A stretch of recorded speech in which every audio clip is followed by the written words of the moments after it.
কোমল কুহি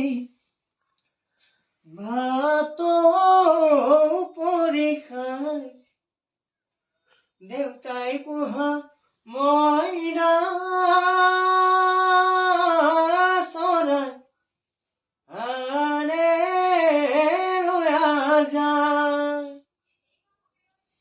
মাৰাৰ অলংকাৰ তোহে আয়তী দেউতাৰ অলংকাৰ তোহে কি আমি কালি আইছে আজি অযোধ্যা রামচন্দ্র পঠাইছে অলংকার হাতে জোরে করি লোহে